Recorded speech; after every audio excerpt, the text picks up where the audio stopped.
সুদে ঘুষে জীবন কাটে করে দুর্নীতি, এমন লোক হয় যদি মসজিদের সভাপতি।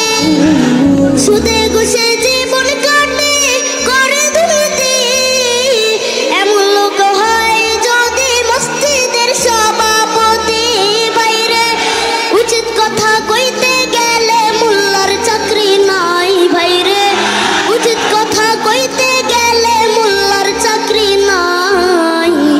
আমাদেরই কপালেতে শান্তি বুঝি নাই ভাইরে, আমাদেরই কপালেতে শান্তি বুঝি না।